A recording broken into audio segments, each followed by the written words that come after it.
उस एज में मैं 16-17 घंटे 18 घंटे भी पढ़ रहा था। 28 साल की उम्र में? हाँ, पढ़ता था ना।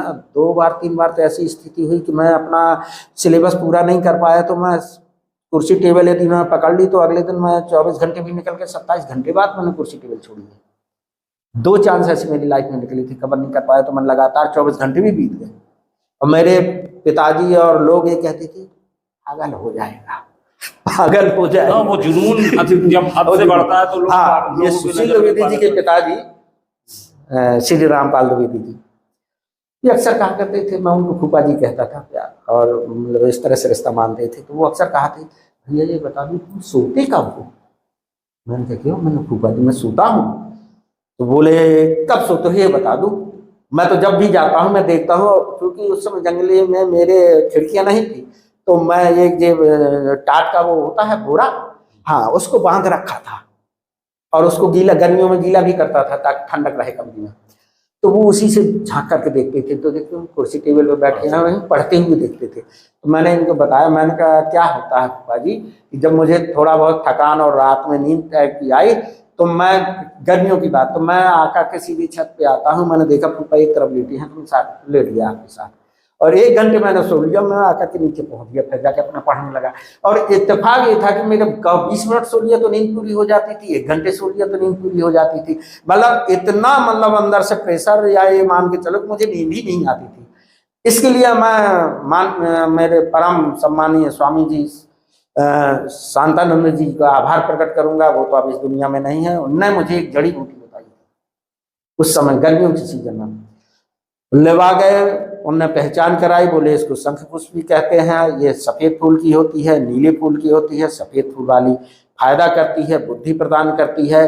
पीने का तरीका ये है कि सवेरे आओ, इसकी 1-2 जड़ें उखाड़ ले जाओ, जड़ से लेके तना फूल पत्ती तक पूरा इसको बढ़िया साफ करो, इसको घुटाई करो। इसके बाद शाम को बादाम है और ये छुहारा है और किशमिश हो, ये सब चीजें गला दो, इसको भी वो कर लीजिए। इसका घर में जाके बढ़िया घोंटा लगाओ, घोंटा लगाने के बाद में पीस के उसका रस निकाल लो, और रस निकालने के बाद में उसमें 1 गिलास दूध मिलाओ, अच्छा शरबत बनाओ, 2-2.5 गिलास होता था, पीती थी हम पिए। और उन्होंने 1 महीने के लिए बोला था, लगभग 20-25 दिन 1 महीने तक पीजिए। तो वो मुझे ऐसा कारगर हुआ कि मैं कोई भी नई चीज, नई पत्रिका भी किताब भी पढ़ रहा हूँ और कंसंट्रेट माइंड से पढ़ता चला गया, तो एक ही बार में वो आत्मसात होती चली। आपने बताया था कोई सज्जन थे, उन्होंने एक मैगजीन दी। हाँ, मैं द्विवेदी जी है, नई मैगजीन लेके आए हैं, तो उसमें समरी रहती है, विशेषांग कुछ भी है तो 2-4-6 पेज की समरी लगी रहती है और फैक्ट रहते हैं पूरे उसके। तो बोले ये 5-6 पेज हैं, इनको आप पढ़ लीजिए, 1 बार 2 बार 3 बार, ये बॉन्डेड नहीं था, लेकिन आप उसको कंसंट्रेट माइंड से पढ़ लीजिए, फिर इसके बाद हम देखते हैं कितना। तो वो लगभग आधा घंटे में मैंने पढ़ के पूरा उसको कंसंट्रेट, अब क्योंकि ये बात आ गई थी कि पूछना है इमेज वाली बात तो फिर मैं और थोड़ा सा सजग होकर के मैं उसको बिल्कुल एक सिरे से पढ़ता चला गया, बिल्कुल कंसंट्रेट होकर के। जहाँ कंसंट्रेशन भंग हो तो फिर ऊपर से पहुँच, मतलब जहाँ से छूट टूटा है फिर क्या पढ़ लिया। इस तरह से वो 28 मिनट में लगभग मैंने पूरा पढ़ लिया था। पढ़ने के बाद में जब मैंने पत्रिका उनको दे दी तो उन्होंने कम से कम 200-500 क्वेश्चन उससे पूछे थे, 6 उसमें से कई प्रकार, हर प्रश्न का जवाब दिया। एक बार वो घर पे ही जब शुरुआत मुलाकात हुई थी, उसमें डिस्कशन हुआ था, उसमें घंटों 1.5 घंटे डिस्कशन हुए। तो उसमें भी उन्होंने ज्योग्राफी में जमीन के अंदर से लेके जमीन पर पे पूरा अखिल ब्रह्मांड से आकाश से लेकर के क्वेश्चन किए थे, उनके जवाब ये सब बताए। तब उनको ये विश्वास हुआ कि नहीं, लवकुश नगर में भी जहाँ किसी को कोई मार्गदर्शन नहीं, कोई सपोर्ट सहयोग नहीं, और सेल्फ स्टडी में जब वो इतना कर चुका है, तब वो मुझे इलाहाबाद ले गए थे, नहीं आप योग्यता है और आप इलाहाबाद चलिए। फिर क्या हुआ, कैसे? इसके बाद कानून करके हमारा, क्योंकि 1996 में ही पहली बार ऐसा हुआ कि उत्तर प्रदेश लोक सेवा आयोग के द्वारा GIC प्रिंसिपल के पद PCS की परीक्षा में समाहित किए गए, विज्ञापन में आए। तो द्विवेदी जी बोले कि इस बार प्रिंसिपल के पद भी आए हैं GIC के, और उसमें ऐसा ऐसा मांगा गया है, PG मांगा गया है, B.Ed मांगा गया है, और 3 साल का लेक्चरशिप का अनुभव मांगा गया है। तो वो मेरे पास था, लेकिन प्राइवेट का था, प्राइवेट का था, इंटर कॉलेज का। तो उच्चतर कक्षाओं का पढ़ाने का इस तरह लिखा था। तो अब उच्चतर कक्षाएं हाई स्कूल से शुरू हो जाती हैं, तो इस तरह से वो मैंने उसको फिलअप मतलब वो कर रहा था, पूरा कर रहा था। तो मैंने आवेदन किया और मैंने इसका भी लगा दिया, B.Ed और MA का भी, कि भाई यदि डिप्टी कलेक्टर में या SDOP में नहीं हो पाता है तो एजुकेशन डिपार्टमेंट का पद मिल जाए, कोई तो मिल जाए। अच्छा, लास्ट स्टेज था, आखिरी कंपटीशन था। लास्ट, उसके बाद मेरे पास कोई चांस नहीं था, लुटिया मेरी डूब रही थी तो और चिंता रहता था। तो मैंने सभी पद, और ईश्वर की कृपा से ऐसा हुआ कि वो मेरा लास्ट में मेरा सिलेक्शन हो गया।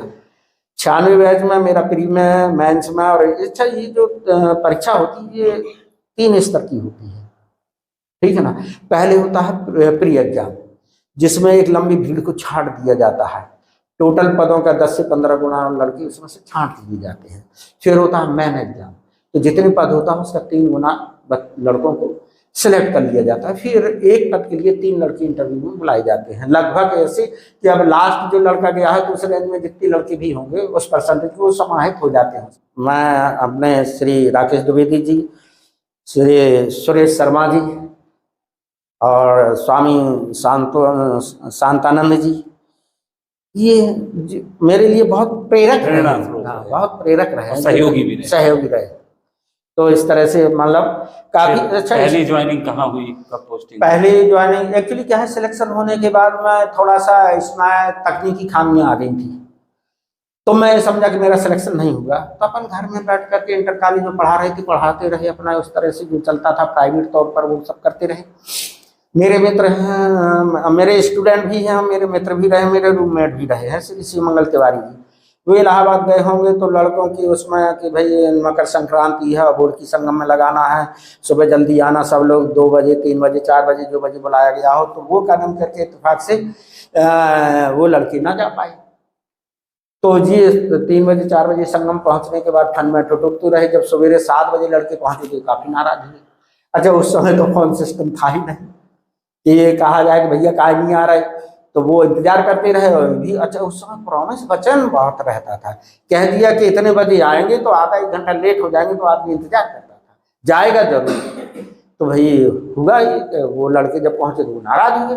तो उनने बताया कि यार हमारा सुप्रीम कोर्ट में पिटीशन स्वीकार हो गई। तो उन्होंने पूछा कैसा क्या है, तो वो सुनता रहा। तो उसने सोचा कि यार इसमें तो भाई साहब भी सम्मिलित हैं, तो वो इलाहाबाद से सीधी मेरे पास आया। उस समय एडहाक पर यहाँ डिग्री कॉलेज में पढ़ाते थे शिवमंगल, डॉक्टर शिवमंगल। और कनम करके जब वो मेरे घर आए सीधे, बोले कहाँ भाई साहब, कोई लड़के वहाँ पहुँच रहे हैं, सुप्रीम कोर्ट पहुँच गए हैं, केस चल रहा है आपका। उनने जाके लड़कों से सिलेक्शन होने के बाद आप लोगों की ज्वाइनिंग? नहीं, कुछ नहीं। 28 अगस्त 2003 को हम कंटेम्प्ट सुप्रीम कोर्ट से जीते हैं, और 20 फरवरी 2002 को हम कदम करके सुप्रीम कोर्ट से केस जीते हैं। तो इस तरह से फिर इसके बाद वो बैठा ही रहे। फिर जाकर के लास्ट में जब हाईकोर्ट नाराज हुआ है, भाई कुछ तकनीकी ऐसी चीजें आ गई थी सुप्रीम कोर्ट के पास, वर्कलोड अधिक होने की वजह से उन्होंने कहा था इसी आधार पर अन्य लड़कों को, हमारे अलावा जो और लड़के पहुंच गए थे, इनको हाई कोर्ट सुनेगा। तो उसी आधार पर और यहीं हम लोग हाई कोर्ट में फिर जाने लगे थे, लड़के वगैरह हमारे ग्रुप की। तो हाई कोर्ट नाराज हुआ कि यदि इनको नियुक्ति नहीं दी तो बहुत बड़ा जुर्माना हम लगा देंगे आपके ऊपर। हाँ, तो ये उसकी वजह से फिर 2010 में नियुक्ति हुई। तो मैंने 96 से संघर्ष चला तो 2010, हाँ 2010 में मैंने 26 अक्टूबर 2010 को ललितपुर में, क्योंकि जीआईसी प्रिंसिपल के पद वो शासन ने लिख के दे दिया था कि हमारे भर गए हैं, खाली नहीं है। तो चूंकि समूह 77 खा के अंतर्गत सीनियर लेक्चरर डाइट जीआईसी का प्रिंसिपल, उप जिला विद्यालय निरीक्षक और जिला बेसिक शिक्षा अधिकारी, ये समूह 77 खा के पद हैं हमारे। तो ये एमपी में ऐसा नहीं होता, एमपी में तो किसी को भी बना देते? नहीं, वहाँ लोक सेवक ही लोक सेवा आयोग से चयनित होकर के आते हैं। तो समूह 77 खा के अंतर्गत जो अंतः स्थानांतरणीय पद हैं, जो एक दूसरे में स्थानांतरण किया जाता है, उस पद में लेकर के जब हम, क्योंकि विज्ञान तो हमारा जीआईसी का था, जीआईसी प्रिंसिपल का था, जब नहीं है पद खाली तो उन्होंने हमें सीनियर लेक्चरर डाइट, प्रत्येक डाइट में 7 सीनियर लेक्चरर होते हैं, और जो वहाँ 7 विभाग होते हैं, उन 7 विभागों के जो विभागाध्यक्ष होते हैं, प्रमुख विभाग प्रमुख होते हैं, ऊपर सब वाइस प्राचार्य और मतलब प्रिंसिपल रहते हैं, लेकिन जो विभाग होते हैं उनके प्रमुख सीनियर लेक्चरर होते हैं। उनके अंडर में भी लेक्चरर रहेंगे, 1-1, 2-2 लेक्चरर रहते हैं, और कनम करके बाबू स्टाफ इस तरह से, और ये सब व्यवस्थाएं रहती हैं, तो ताकि मतलब किसी विभाग को बाधित ना हो। ललितपुर के बाद फिर ललितपुर में हम रहे हैं। फिर इसके बाद मैं 1-1.5 साल मैं सहायक वहाँ कदम करके निदेशालय में रहा हूँ अपने लखनऊ में। इसके बाद चूंकि मेरे से उम्मीद रखी गई डायरेक्टर साहब के द्वारा कि हमारी चरखारी डाइट नहीं संचालित हो पा रही सही ढंग से, कोई अधिकारी वहां जाती नहीं है, तो मुझे as a senior lecturer Charkhari Lalit transfer करके और यहाँ भेज दिया गया। मैंने कहा मैं देख लूंगा सर, देखता हूँ। फिर आखिरी में कहाँ से रिटायरमेंट कहाँ से हुआ आपका? मैं बीच में सुल्तानपुर जलाभिषेक शिक्षा अधिकारी रहा हूँ। वहाँ से लौटने के बाद में जब मैंने कहा कि मुझे मेरी ज़रूरत अभी वहीं है, वो डाइट नहीं है फिर से, तो मैं फिर वापस डाइट आ गया था। मतलब जिला शिक्षा अधिकारी तो मैं छोड़ के आ गया था। मैं मंत्री जी से निवेदन करके और शासन से निवेदन करके मुझे वहीं भेज दीजिए, तो मैं यहाँ आ गया था फिर से। इसके बाद मैं 31 जनवरी 2024 को सेवानिवृत्त हुआ हूँ। तो तब तक मैं डाइट प्राचार्य के रूप में रहा हूँ।